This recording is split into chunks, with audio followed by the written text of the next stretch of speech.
بھی کچھ تو اوقات ہونی چاہیے، لیکن کائنات میں یہی ایک ذات ہے جہاں بنتی بات ہے۔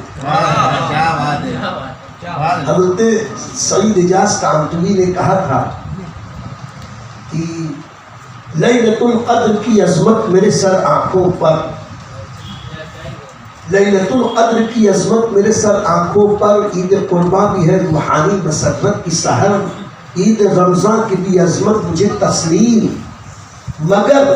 عید میلاد میں جو بات ہے وہ بات کہاں؟ عید میلاد میں جو بات ہے وہ بات کہاں؟ آپ کی ذات کہاں اور میری بات کہاں؟ آپ کی ذات کہاں اور میری بات کہاں؟ آپ کی مدح کروں میں، میری اوقات کہاں؟ یہ تو ان کا کرم ہے کہ جو نبھا لیتے ہیں۔ اور صحیح بات یہ ہے کہ جو جتنا بڑا گنہگار ہے، اگر مومن ہے، جتنا بڑا گنہگار ہے اسے رسول اللہ کو اتنا بڑا سہارا ہے۔ اعلیٰ حضرت عظیم البرکت نے بارہا اسے نظم فرمایا، جس کا مفہوم یہ ہے، یا رسول اللہ آپ کی شفاعت کا سب سے بڑا حقدار میں ہوں، اس لیے کہ آپ جیسا شفیع کوئی نہیں، مجھ جیسا گنہگار نہیں۔ اس لیے امام احمد رضا نے یہ جو کہا تھا اس کی بھی ایک وجہ تھی۔ فرماتے ہیں حضور اکرم صلی اللہ علیہ وسلم کی حدیث ہے کہ میری شفاعت میرے امت کے بڑے گنہگاروں کے، کبائر کا جو مرتکب ہے اس کے لیے ہے، تو جو جتنا بڑا گنہگار اتنا بڑا امیدوار۔ اور سرکار کی شان تو یہ ہے کہ سرکار میں نہ لا ہے نہ حاجت اگر کی ہے، مانگیں گے مانگے جائیں گے، وہ مانگی پائیں گے، سرکار میں نہ لا ہے نہ حاجت اگر کی ہے۔ اب ان کے تو ہر شعر پہ کچھ کہا جا سکتا ہے، لیکن میں سب سے پہلے شعر پر کچھ عرض کر، یہ کہہ رہے تھے کہ نبی کے دید کی حسرت میں ہر آنکھ نم ہے، کائنات میں ایک ایسی عظیم ہستی ہے میرے آقا کی ذات، ایسی ہستی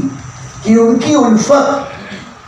اپنوں میں کیا بیگانوں میں کیا، جاندار تو جاندار بے جانوں میں بھی نبی پاک صاحب الاولاق صلی اللہ علیہ وسلم کی الفت۔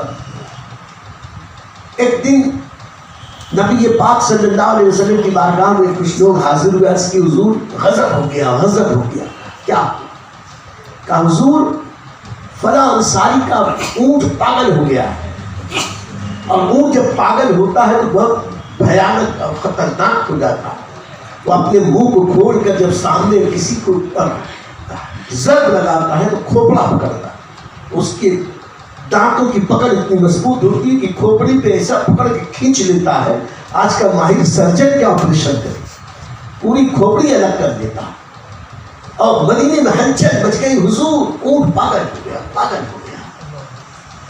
نہ کہیں جہاں میں اما ملی،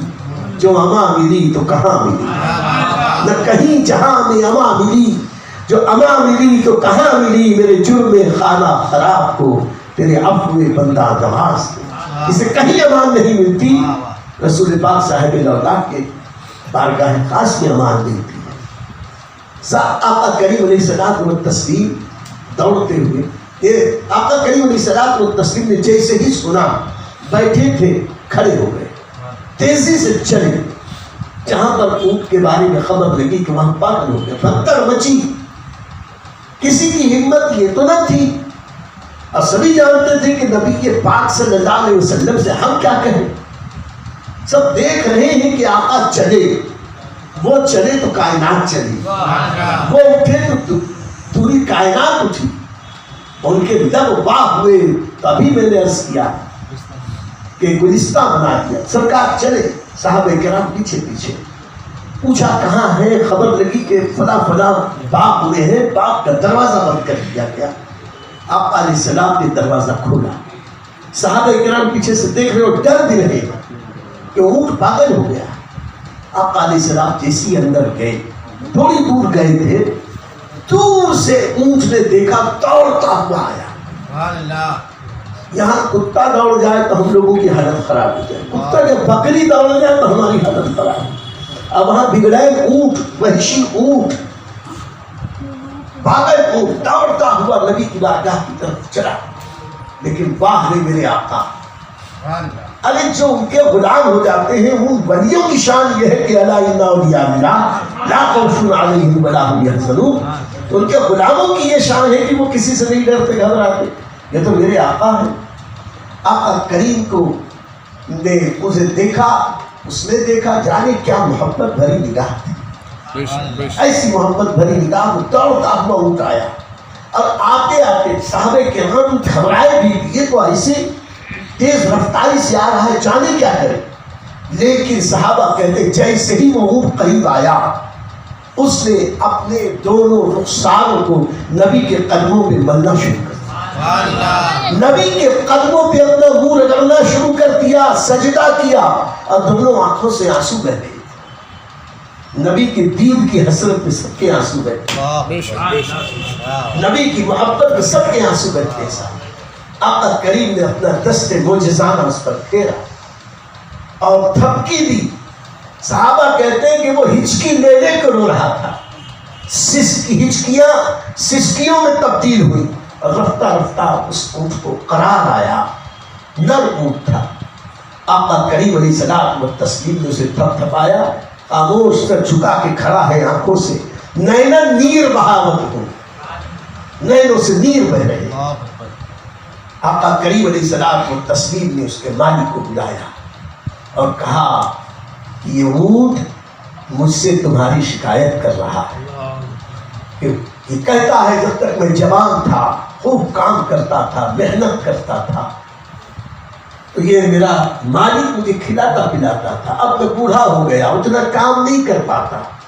تو اب یہ مجھے کھانا کم دیتا ہے، مجھے بھوکا رکھتا ہے، کام زیادہ لیتا ہے۔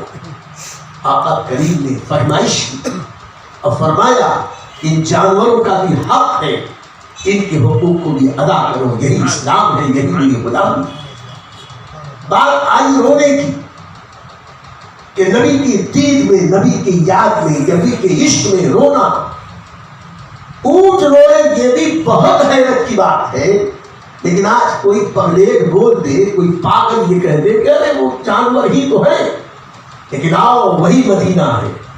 وہی مدینہ امینہ ہے، وہی جنت کی کیاری ہے، اسی جنت کی کیاری میں ایک ستون ہے، ستون کا نام ہے استوانِ حنانہ، اسی ستون کا ایک نام اور بھی ہے، اسے استوانِ مخلقہ کہتے ہیں، خلوق کہتے ہیں خوشبو کو، یہ وہی ستون ہے۔ جب حضرت عبداللہ ابن مسعود رضی اللہ تعالی ہجرت کے بعد مدینہ المنورہ میں شروع میں ابھی سارے احکام نازل نہیں ہوئے تھے، قبلے کا احترام کا حکم انہیں پتہ نہیں تھا، اور بے خیالی میں وہ مسجد میں کھڑے کھڑے اسی ستون کے اوپر انہوں نے لعاب دہن خارج فرما دیا، عام زبان میں تھوک دیا، کھانسی آئی بلغم نکلا تھوک دیا۔ آقا کریم علیہ السلام کو تسلیم نے ملاحظہ فرمایا، ارشاد فرمایا عبداللہ عثمان بن مظعون، کہا عثمان یہ سمت قبلہ ہے، قبلے کا احترام لازم ہے، تم نے اس طرف منہ کر کے تھوکا، کعبہ کہیں بھی ہو لیکن کعبے کی سمت میں تھوکنا یہ بھی بے ادبی، تو مدینہ کہیں بھی ہو مدینے کی سمت بے ادبی کا خیال کرنا ایمان کے طوطے اگالے گا۔ آقا کریم علیہ السلام و تسلیم نے وہ جو لعاب دہن سوکھ گیا تھا اسے کھلچوا کے نکالا، خوشبو منگائی، پھر دست اقدس سے ملا۔ آج بھی الحمدللہ اس ستون پر لکھا استوانِ مخلقہ، یعنی خوشبو والا ستون، اور اس پر آج بھی اہل محبت خوشبو بنتے ہیں کہ یہ نبی کے صحابہ کی سنت۔ پتہ چلا کہ اہل محبت کے نسبتوں کا عالم یہ ہے کہ نبی کے دست اقدس سے، ان کی زندگی سے جس جگہ جس کھمبے کو نسبت ہو جائے وہ کھمبا بدل گیا، ستون بدل گیا، جگہ وہی ہے، اس جگہ کی وجہ سے آج بھی اس کی عظمت باقی ہے، اس کو خوشبو لگائی جاتی ہے، اس کی تعظیم کی جاتی ہے، تقریب کی جاتی ہے، جہاں میرا خواجہ آرام فرما ہے، جہاں میرا غوث آرام فرما ہے، جہاں میرا مجدد امام احمد رضا جلوہ فرما ہے، جہاں پہ مخدوم اشرف سمنانی نے رحمت جلوہ فرما ہے، جہاں حضرت دیوان شاہ حافظی بابا ہے، جہاں مخدوم ماہم ہے، یہ وہ اولیاء اللہ ہے کہ جنہوں نے کشتگان خنجر تسلیم را، کشتگان خنجر تسلیم را، ہر زمان از غیب جانے دیگرست، یہ وہ ہے کہ جب تیری یاد میں دنیا سے گیا ہے کوئی، جب تیری یاد میں دنیا سے گیا ہے کوئی، جان لینے کو دلہن بن کے قضا آئی ہے۔ یہ جس جگہ آرام فرما ہو، اگر ہم وہاں سندر ملے، خوشبو ملے، تو تمہارے پیٹ میں مروڑ کیوں ہوتا ہے؟ ہم نسبتوں والے ہیں، تیری دوزخ سے تو کچھ چھینا نہیں، تیری دوزخ سے تو کچھ چھینا نہیں، خلد میں پہنچا رضا، پھر تجھ کو کیا، تجھ کو کیا؟ ہمیں اس سے کوئی غرض نہیں، ہم عشق طیبہ نہ صحیح افضل، مکہ ہی بڑا ظاہر، ہم عشق کے بندے ہیں، کیوں بات بڑھائی؟ ہم عشق کے بندے ہیں، کیوں بات بڑھائی؟ بات بہت لمبی ہو گئی، بات تفصیل سے پھر کبھی، لیکن جو کہنا چاہتا تھا وہ جس جگہ وہ ستون مخلقہ یا اس کو معنی حنانہ ہے، حنانہ کے معنی ہوتے ہیں رونے والے۔ دراصل حضور اکرم صلی اللہ تعالی علیہ وسلم منبر رسول بننے سے پہلے، یہ منبر تیار ہونے سے پہلے زمین پر کھڑے ہو کر خطبہ ارشاد فرماتے تھے، اب پیچھے ستون کا اسی ٹیک لگا کے کھڑے ہوتے۔ ایک صحابیہ حاضر ہوئی، عرض کرنے لگی، یا رسول اللہ صلی اللہ علیہ وسلم، میرا غلام بڑھئی ہے، بہترین کارپینٹر، اگر آپ اجازت دیں تو آپ کے خطبے ارشاد، آپ کے خطبے کے لیے میں ایک منبر بنا دوں، ایک ایسی اونچی چیز جس پر کھڑے ہو کر جلوہ نما ہو کر آپ خطبہ ارشاد فرمائیں، تاکہ سارے حاضرین آپ کا جلوہ دیکھا کریں، آپ کا دیدار پایا کریں۔ آقا کریم علیہ السلام و تسلیم نے ارشاد فرمایا، اگر تمہاری مرضی ہے تو بنا لو، مجھے پسند آئے گا تو میں اسے استعمال کروں گا۔ انہوں نے پائے منبر لکڑی کا بنوایا، جھاؤ کی لکڑی کا منبر بنا۔ کبھی مدینے جانا ہو تو فقیر سے پتہ لے جانا، اس جنگل کا بھی پتہ بتا دوں گا، غابہ کا جنگل، اس جنگل سے، غابہ کے جنگل سے جھاؤ کی لکڑی لائی گئی اور منبر شریف بنا۔ منبر کی 3 سیڑھیاں تھیں اور چوتھا در تھا جس پر بیٹھ کر آقا علیہ الصلوۃ والسلام استراحت فرماتے، یا بیٹھ کر اگر کچھ ارشاد کرنا ہوتا تو چوتھے در پر بیٹھتے۔ عام طور پر مشہور ہے 3 سیڑھیاں، تو 3 سیڑھیاں تھیں، چوتھا در تھا، اس کی تفصیل پھر کری۔ پہلا منبر بنا، آقا علیہ السلام نے منبر کو دیکھا، پسند فرمایا۔ مدینے میں تاریخ انسانیت میں پہلا وہ دن تھا کہ آقا کریم علیہ الصلوۃ والتسلیم پہلی بار منبر نور پر جلوہ فرما، نور کا منبر، نور کی سرکار اور نورانی جنتی دربار اور نورانی حضرات صحابہ اور اہل بیت اطہار، ایسے میں کیا منظر رہا ہوگا۔ لیکن اس منظر کو یادگاری اس لیے اور مل گئی، آقا کریم نے جیسے ہی منبر اطہر پر قدم ناز رکھا، سوار ہوئے، پیچھے وہ کھمبا، وہ ستون جو کھجور کی خشک شاخ کا تھا، کھجور کا تنا، اس میں سے رونے کی آواز آئی، اور رونے کی آواز، سسکیوں کی آواز بڑھتی چلی، اتنی زور سے ہوئی کہ حضرات صحابہ راویان حدیث کہتے ہیں ہم نے سنا تو اتنی تیز رونے کی آواز تھی، اور اس آواز میں اس بلا کا درد تھا، درد کی کیفیت تھی جیسے 10 ماہ کی حاملہ اونٹنی درد زہ کے وقت بلبلاتی ہے، ایسے درد اور کرب کی آواز اس ستون سے، خشک تنے سے آ رہی تھی۔ ہم سب بھی حیرت زدہ تھے کہ یہ کیا ہو رہا۔ آقا کریم فوراً منبر اطہر سے نیچے اترے، اب منبر شریف سے اتر کے ستون کے پاس گئے اور اس پر اپنا دستے کرم و کرامت پھیرا، اسے اپنے سینے سے لگایا۔ آقا کریم نے اس درخت کے تنے کو ہاتھ لگا لگا کے کہا، کیوں روتے، کیوں روتے؟ میں نے تمہیں چھوڑا نہیں، میں تم سے ناراض نہیں ہوں۔ دیکھو ہوا کیا تھا کہ کل تک آقا اس سے ٹیک لگا کے کھڑے ہوتے تھے، آج آقا منبر پر جلوہ فرما ہے، ستون رو رہا ہے، لیکن میرے آقا سب کی بولی سمجھتے ہیں، سب کی بولی سمجھتے ہیں۔ روتے والے ستون کو دیکھا،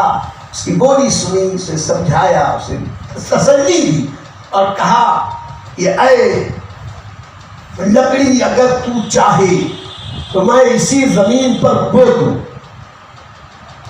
تو پھر برابر ہو جا، تجھ میں کھجوریں نکلنے لگی اور اتنی نکلے کہ قیامت تک تو سرسبز و شاداب ہے، سب تیری کھجوریں کھاتے رہے، آنے والے آتے رہے کھاتے رہے، اور اگر تو چاہ لے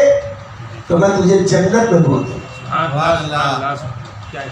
میرے دوستو یہ ہے اختیار نبی، کام دیتا ہے دینے کو منہ چاہیے، دینے والا ہے سچا ہمارا۔ آقا کریم علیہ السلام کو تسلیم نے کہا کہ اگر چاہو تو جنت میں بول دوں۔ ہم جیسے لوگ ہوتے تو ناقص دنیا کی ناقص چیزیں طلب کرتے۔ حضرت خواجہ حسن بصری چشتیوں کو صرف قوالی اور کھانے پینے کا، یہ آج کل کے نام کی چشتی، میں حقیقی چشتیوں کی بات نہیں کرتا، الحمدللہ ہم بھی چشتی، ہم تو اصل کے چشتی، ہمیں ناز ہے کہ ہم چشتی ہیں غریب نواز سے نسبت، لیکن یہ نام کے خالی قوالی اور نیازین کو پتا ہے اچھل کود، اور اصل چشتیت کیا ہے؟ نین میر بہاوت، وہ غم، وہ سوز، وہ ساز، وہ اللہ کا خوف، وہ نبی کا عشق۔ خواجہ حسن بصری کہتے ہیں کہ ہم سے بہت اچھا وہ حنانہ کا ستون تھا جو نبی کی یاد میں روتا تھا، ہماری آنکھ سے تو نبی کی یاد میں آنسو بھی نہیں تھا، وہ ستون حنانہ روتا رہا۔ آقا نے جب کہا جنت میں بو دوں تو ستون حنانہ نے نبی کی بارگاہ میں عرض کی حضور مجھے جنت چاہیے۔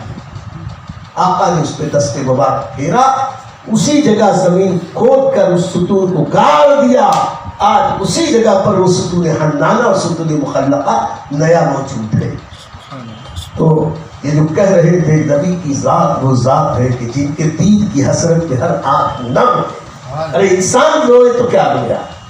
اپنا روئے تو کیا روئے،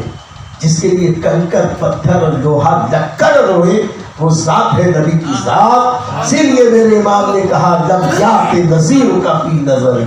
مثلے تو نشد پیدا جانا، جب راج کو تاج پڑے سر سوئی تجھ کو شہید کو سرا جانا۔ شاعر بڑی اونچی ہے، نیاز و ناز کا کیسا عجیب منظر ہے، نیاز و ناز کا کیسا عجیب منظر ہے، ادھر غریب پڑے ہیں ادھر غریب نواز، کھڑے نہیں پڑے، ادھر غریب پڑے ہیں ادھر غریب نواز، اور تمہارے در کی کرامت یہ بارہا دیکھی، تمہارے در کی کرامت یہ بارہا دیکھی، غریب آئے ہیں اور ہو گئے غریب نواز،